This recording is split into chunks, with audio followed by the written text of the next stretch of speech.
Bienvenue! Au cours des prochaines minutes, nous vous donnerons un aperçu des mises à jour incluses dans Sage 300 version 2023.1. Sage 300 2023.1 offre de nouvelles fonctionnalités intéressantes qui garantissent une meilleure expérience utilisateur, des capacités avancées et une flexibilité nécessaire pour les entreprises d'aujourd'hui. Cette dernière version inclut des fonctionnalités supplémentaires et une expérience utilisateur supérieure grâce aux améliorations générales dans Sage 300 Bureau et aux améliorations des écrans web de Sage 300 Cloud.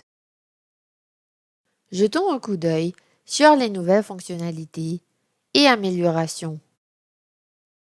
Le rapport d'activité de l'utilisateur est une nouvelle fonctionnalité incluse dans cette mise à jour pour les écrans classiques de Sage 300 Bureau seulement. Les utilisateurs reçoivent des autorisations d'information, de connexion et de déconnexion dans le module Services administratifs. Ce rapport imprime un journal des activités des utilisateurs pour la base de données de l'entreprise. Il est important de noter que seulement l'utilisateur administrateur de Sage 300 peut accéder à ce rapport. Sage 300 Bureau comprend désormais 3 types de déclarations 1099. Déclaration de revenus d'intérêt, déclaration d'informations diverses et déclaration d'indemnisation des non-employés. Vous devrez désormais faire la soumission à travers l'intégration Atrix dans Sage 300. Notez que l'écran dépôt électronique de CF n'est plus disponible dans le traitement périodique de CF. Dans les rapports de fournisseurs de CF, nous avons remplacé imprimer les formulaires 1096/1099 par transmission de déclaration 1099. Il est important de noter que l'intégration avec Atrix est une fonctionnalité payante qui est un abonnement en dehors de Sage 300.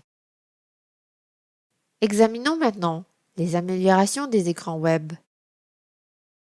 Si vous utilisez Gestion de projet dans Sage 300, vous pouvez maintenant l'utiliser pour créer des groupes de comptes du Grand Livre que vous affectez au projet.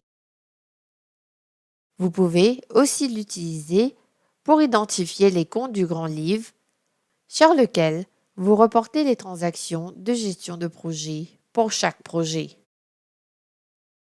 Vous pouvez maintenant utiliser les frais de gestion de projet pour enregistrer les montants que vous facturez à vos clients pour des services ou des frais pour lesquels vous n'avez pas encore encouru des coûts directs. Par exemple, des frais d'inscription ou des acomptes sur un projet. Si vous utilisez la comptabilité de retenue, utilisez cet écran pour saisir les soldes de retenue d'ouverture pour les projets que vous transférez vers le gestion de projet Sage 300 à partir d'un autre système de gestion des coûts. Vous utilisez également cet écran pour mettre à jour la retenue à payer ou la retenue à recevoir pour les contrats, les projets et les catégories. Si vous avez un projet pour lequel vous avez enregistré des modifications et que votre client approuve les modifications apportées aux estimations pour ce projet, utilisez l'écran Estimation révisée de GP pour saisir les modifications. Dans le contrôle des stocks, vous pouvez désormais configurer des nomenclatures si vous prévoyez d'assembler ou de reconditionner des articles en stock pour créer un approvisionnement d'articles principaux à vendre. Vous pouvez utiliser l'écran Assemblage-désassemblage de GS pour saisir et valider des assemblages et des désassemblages d'articles principaux à partir d'articles composants. Pour plus d'informations sur cette version, y compris des informations techniques, correctifs du programme, exigences et plus encore, veuillez vous référer aux notes techniques de Sage 300 2023.1.